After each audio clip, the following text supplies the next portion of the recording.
Suivez.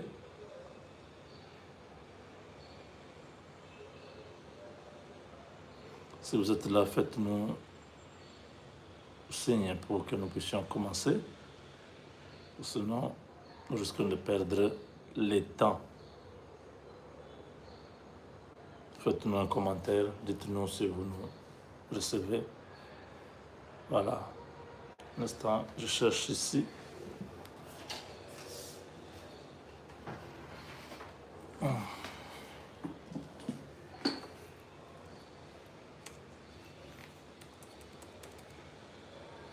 Je cherche la connexion.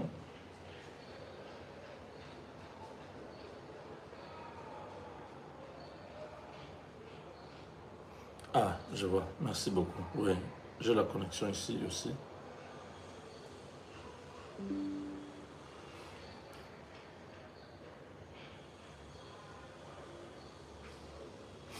Mes chers amis, merci beaucoup. Merci de votre fidélité, de votre présence. Nous sommes aujourd'hui le mardi 9 septembre 2025. Nous venons de l'apprendre que le président de la République a ordonné au général Gassita de quitter Uvira pour Kinshasa.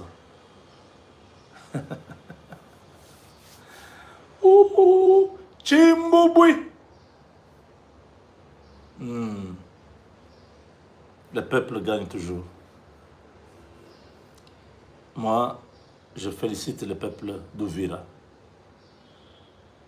en général et le peuple congolais en particulier. Parce que tous les peuples, nous avons vu dans cette histoire, en l'unanimité, tout le monde n'était pas d'accord. Une mauvaise décision. Et le général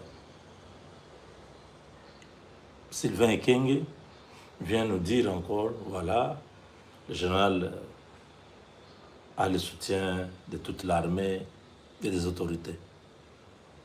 Ici, il n'y avait pas besoin de soutien. Il y avait une situation où le peuple souverain vous dit, nous ne voulons pas ça. Vous dites, non, on va faire un bras de fer. Il fallait que les morts, qu'il y ait des morts, pour qu'on puisse accepter donc le départ de Gassita, demander les morts supplémentaires.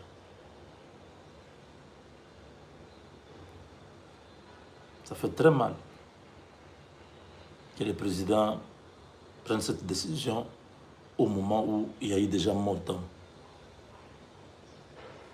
Je pense que le gouvernement congolais, par cette commission qui va être envoyée là-bas, qu'on établisse des responsabilités. Quelle est l'unité de l'armée qui était là le jour de la manifestation et qui était leur commandant? Quel est l'ordre qu'il avait donné? Et comment il y a eu des morts? S'il y a, officiellement, on vous dit non, il y a un mort. Même un mort, c'est une vie. Oh non, c'est une balle perdue. Arrêtez de faire ça. Ici, on n'est pas en train de philosopher. C'est notre pays. C'est nos frères qui sont morts là-bas. Il faut que le gouvernement, à travers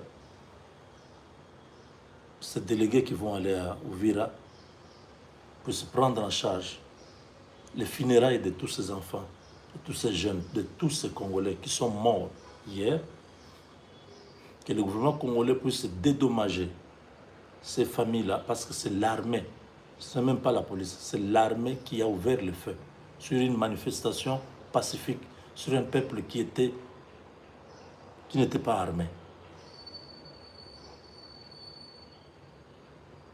Je sais que même dédommager ces familles, ça ne va pas remplacer ces hommes qui sont morts, mais au moins ça pourra montrer que l'État a reconnu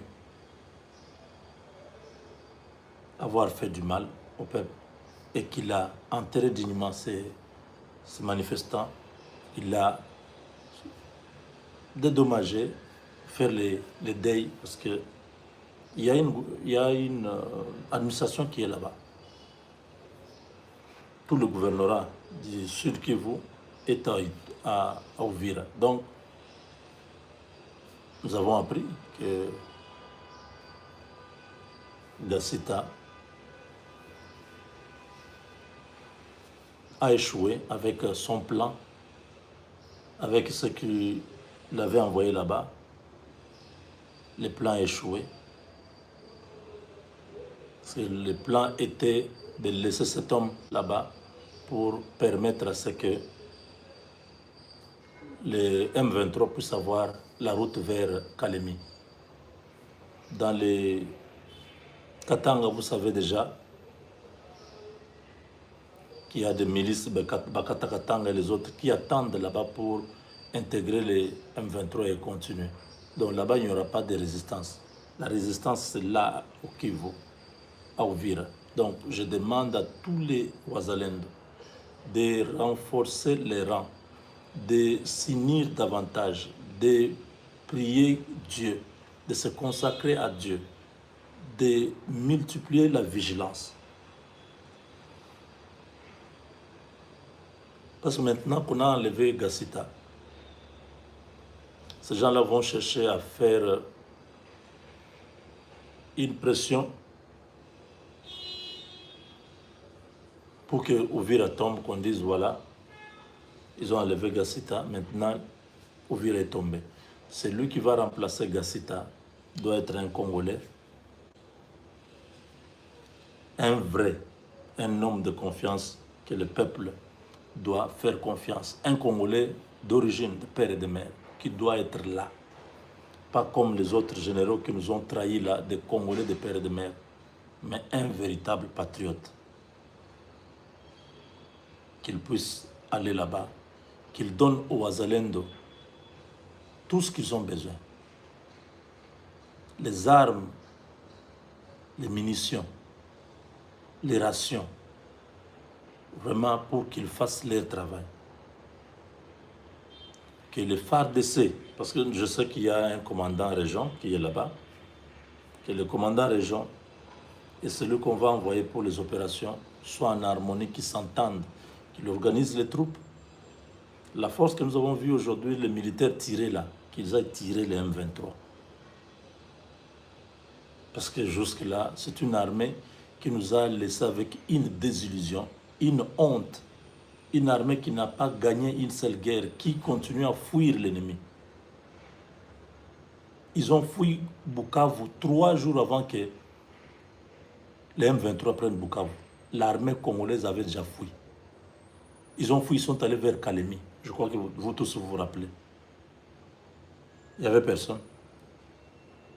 C'est les Ouazalendo qui étaient restés là, qui ont dit pas question. D'ailleurs, les Ouazalendo ont même eu à tirer sur le FARDC. Donc, le FARDC et les Ouazalendo ont échangé des tirs. Les Ouazalendo disaient non, si vous voulez aller vers Kalemi, vous nous laissez les armes ici, vous partez sans armes. Vous ne pouvez pas partir avec les armes. Nous, on a besoin des armes ici pour se battre. Vous vous amenez les armes à Kalemi. Pour aller les attendre à Kalemi, quand ils arrivent à Kalemi encore, vous allez les attendre à Lubumbashi. C'est quel genre d'armée ça?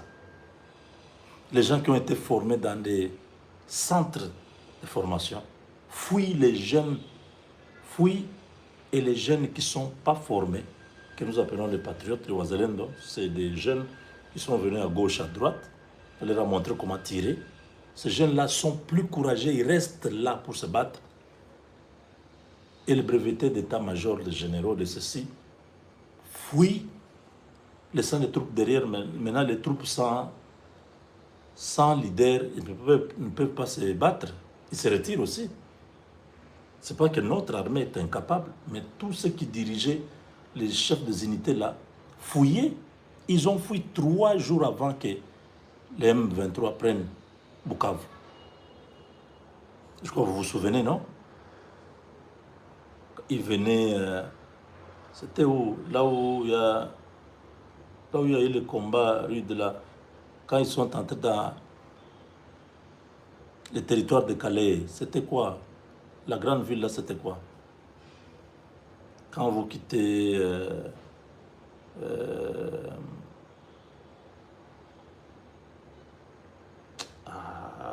on commence à oublier un peu. Il n'y a pas quelqu'un qui peut nous rappeler la grande ville là qui est à la frontière avec le Sud Kivu.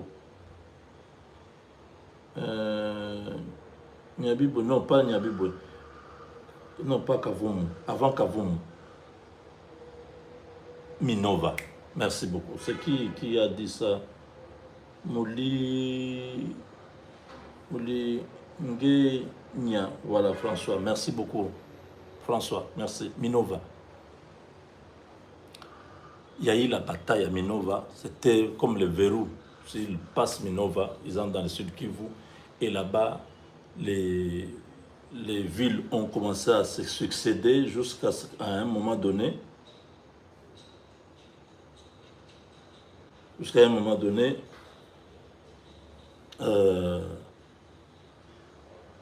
donc, on nous dit qu'ils étaient, je crois, à 50 km de Kavumu. Déjà, à Bukavu, le FARDC avait déjà quitté.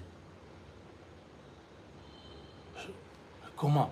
On dit non, les militaires, oh non, l'église catholique et tout ça, ils ont dit ne vous battez pas. Vous ne vous battez pas, les gens là ne sont même pas encore là. Vous partez comment? C'est ce qui nous dépassait tous. L'armée s'est retirée de Bukavu sans se battre. Non, effusion de ça. 3 jours avant. Les gars là n'étaient même pas encore à Kavumu. Mais déjà, notre armée avait déjà fui. Ils sont allés à Uvira. Ils ont pris les bateaux. Ils allaient vers Kalemi. Non, on va s'organiser là-bas. Vous vous organisez là-bas comment? Entre Kalemi et Uvira, vous pensez vraiment que vous pouvez remonter jusqu'à Uvira et venir reprendre Uvira? C'était une histoire incroyable. C'est les jeunes Ouazalènes qui sont restés là. Et l'armée, ils ont eu honte. Certains sont... On a envoyé d'autres troupes de Kalemi qui sont revenus jusqu'à Uvira.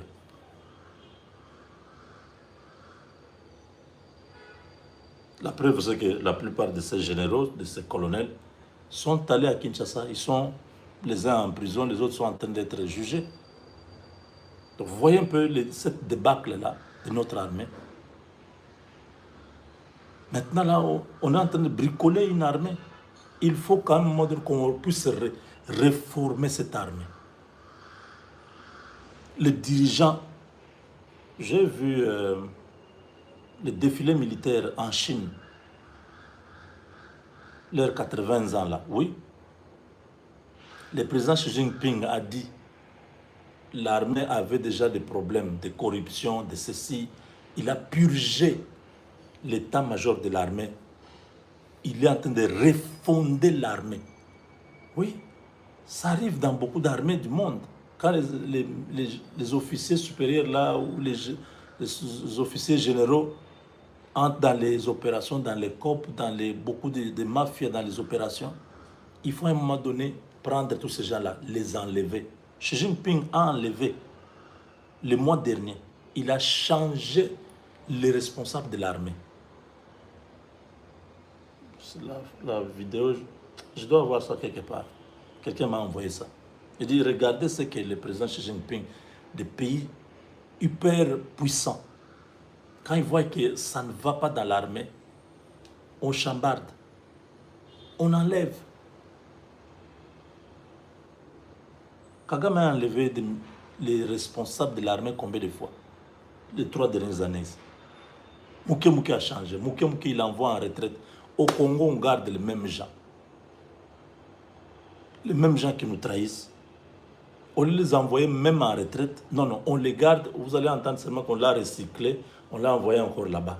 C'est quoi ça? Une armée qui est en dysfonctionnement. Vous enlevez ces gens-là. Même pas tous, parce que l'armée ne peut pas rester vide. Vous prenez une grande partie de ces gens, vous les mettez de côté. Vous prenez les jeunes là qui sont en train de monter, vous leur donnez des responsabilités. Oui, c'est comme ça.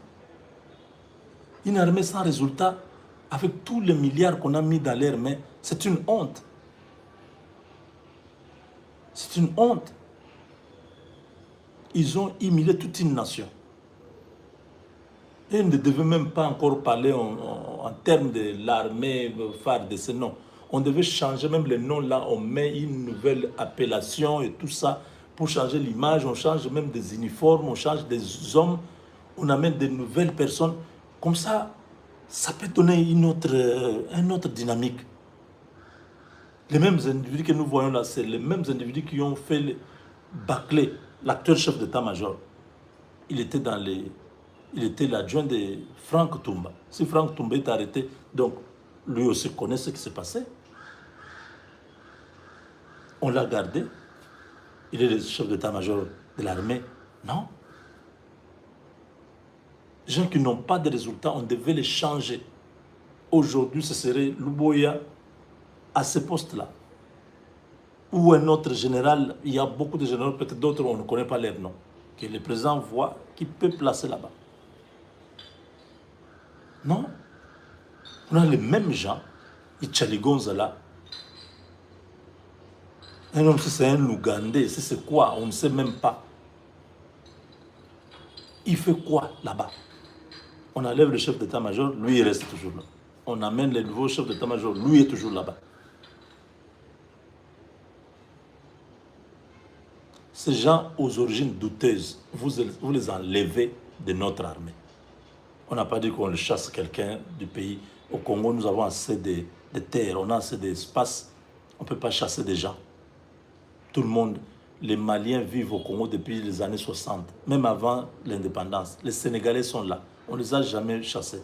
On ne peut pas chasser les Rwandais, qui sont nos voisins, qui sont venus en détresse ou dans des situations.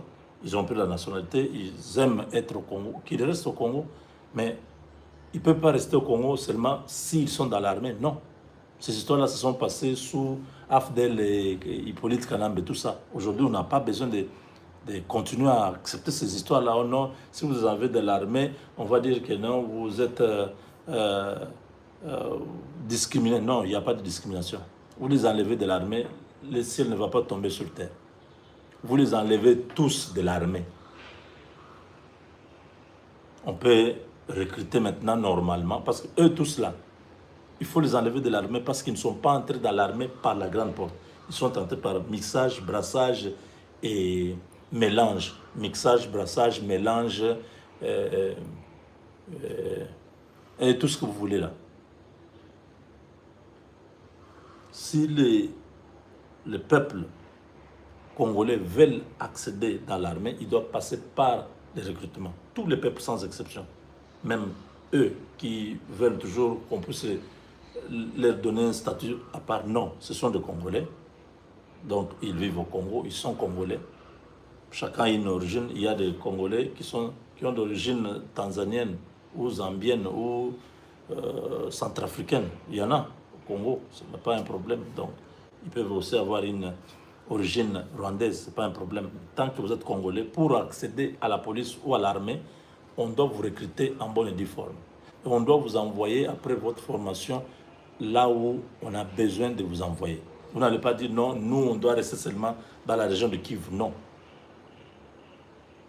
Si les Congolais d'origine rwandaise veulent servir sous le drapeau, ils passent par les centres de formation, on les recrute en bonne et due forme. S'ils sont à Minembou là-bas, s'il y en a 40, 50, s'ils sont 1000 ou 2000, ils entrent par les centres. On les envoie à Kibomango ou à Kassapa ou à Kimbembe, à Moura, à Kotakoli. Hein. Vous voyez tous nos centres de formation là, où on les envoie là-bas. Quand ils terminent, ils ne sont pas obligés d'être dans la même unité, non. On peut prendre 3, on met dans cette unité, ils vont au Congo central. 20, on les envoie dans les Lualaba. 10, on les envoie à Kinshasa. C'est comme ça. Ils doivent apprendre à servir dans l'armée. Ils ne doivent pas être une armée mono-ethnique. C'est tout ce que nous avons refusé. Qu'ils soient là-bas, non, parce qu'ils doivent être de ce côté, non. Dans notre armée, nous avons des gens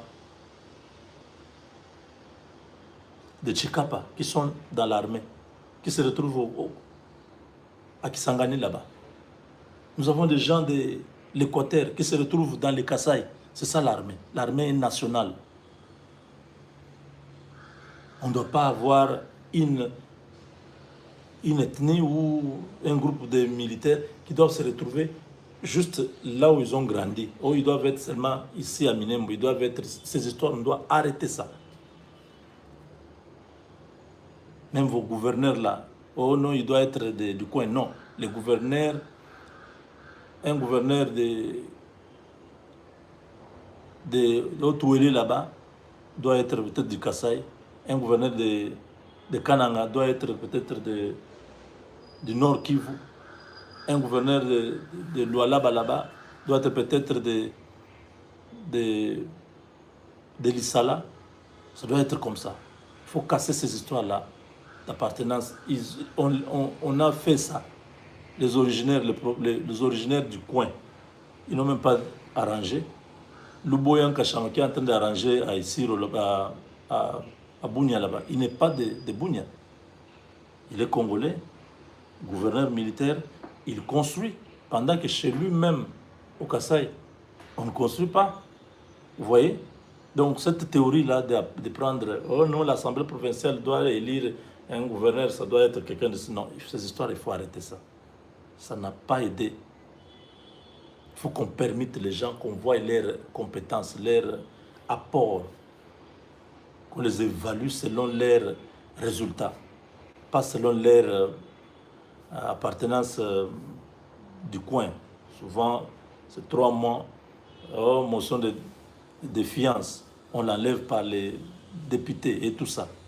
Donc aujourd'hui, nous sommes contents que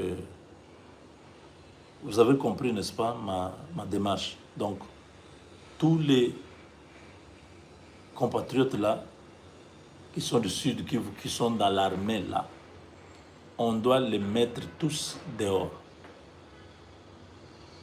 Ils sont venus de brassage, pas seulement eux. Tous ceux qui sont venus de brassage, mixage, doivent être remerciés. L'État congolais doit recruter de nouveaux militaires. On a recruté déjà une partie, mais il faut continuer à recruter, avoir de nouveaux militaires pour l'armée. Cette armée-là qui est venue de brassage, mixage, ça c'est une armée qui va nous poser toujours des problèmes. Si vous dites non, il faut attendre que ces gens-là grandissent, oui, on va attendre 30 ans pour qu'ils vieillissent, il faut les enlever, il faut retrouver les listes de brassage, mixage, savoir RCD avait donné combien, MLC avait donné combien, RCD, KML avait donné combien. Retrouver tous ces gens-là, les mettre dehors. Je parle bien des officiers hein, qui sont... Oui, pas les militaires de rang. Les militaires de rang n'ont pas de problème. Vos gens-là qui commencent par major, capitaine ça va encore, major, colonel, major, lieutenant-colonel, colonel, général, cette catégorie-là, qui sont venus de brassage, mixage là, il faut les mettre à l'extérieur, il faut les remercier. Retraite anticipée, fini. On envoie des jeunes qui vont aller dans des formations à l'étranger, tout ça, on les forme, ils reviennent, ils viennent prendre la relève de l'armée. Donc je crois que on ne peut pas trouver une solution avec la personne qui a créé les problèmes. C'est eux qui sont les problèmes. On ne peut pas résoudre ces problèmes-là avec eux. Il faut les enlever de l'équation. Avec Dieu, nous vaincrons. Donc aujourd'hui, vous voyez déjà, nous avons un match important. Notre pays, la République démocratique du Congo, joue contre le Sénégal. Match éliminatoires pour la Coupe du Monde 2026 aux États-Unis, au Mexique et au Canada. Donc la RDC a 16 points, première du classement, avec un match en moins. Et le Sénégal a 15 points, deuxième du classement, avec un match en moins. Donc les deux là, s'affrontent aujourd'hui. C'est celui qui gagne ce match qui sera au mondial l'année prochaine. Donc ici, nous demandons le soutien de tout un peuple à encourager, à pousser notre armée et notre... bon, c'est l'armée, hein, sauf, nos léopards sont aussi une armée au niveau du sport, de football. Nos léopards, jusqu'à la victoire finale ce soir, ça va être une grande joie pour un peuple qui passe des moments difficiles. Que Dieu nous écoute, que Dieu nous donne cette victoire. Ça va être une grande consolation pour le peuple. Surtout tous nos frères qui sont tombés à Uvira. Vraiment, nous voulons quand même, pendant ce moment ici, soutenir nos léopards, hein, mettre entre parenthèses un peu la politique et tout ça, qu'on puisse penser d'abord à la victoire de ce soir. Vraiment, que tout le monde se mette là. Ceux qui iront au stade, ne cassez pas, ne faites pas de mauvaises actions, soutenez votre équipe jusqu'au bout, poussez l'équipe jusqu'à ce que nous obtenions la victoire aujourd'hui. À la sortie du stade, ne vous bousculez pas, sortez calmement, que chacun rentre chez lui sans dégâts, montrons le patriotisme, aimons notre pays, que les Sénégalais soient protégés à l'arrivée au stade et au départ. Ne faites pas de choses hostiles, ne jetez pas des choses sur eux, ne dites pas de mauvaises paroles. Ce sont des frères africains qui sont venus. Le foot, ils ne sont pas des ennemis, c'est juste un jeu. C'est le sport. C'est censé nous apporter la joie et le bonheur, pas des frictions, d'autres histoires qui ne sont pas, qui sont anti-sport. Donc nous voulons vraiment que ce soit une fête, que ce soit une joie. Et nous souhaitons bonne chance à nos 11 léopards. Donnez-nous la victoire aujourd'hui à travers le monde. Les Congolais sont connectés sur ce match qui donne l'allure de la finale de la Coupe d'Afrique des Nations. C'est un duel qui va aujourd'hui, c'est à 17h, hein, heure de Kinshasa. Donc vous êtes en Australie, vous êtes au Japon, au Canada, aux États-Unis, vous êtes en Europe. Prenez les rendez-vous, cherchez votre maillot. Hein, si vous connaissez une boutique où on vend ça, allez acheter, c'est le patriotisme. Oui, c'est important. Ça, nous enseignons à nos enfants à aimer Dieu, à aimer sa patrie et sa famille. Il faut enseigner aux enfants ça. Qu'ils aiment d'abord Dieu, qu'ils aiment la famille et la patrie. Avec Dieu, nous vaincrons.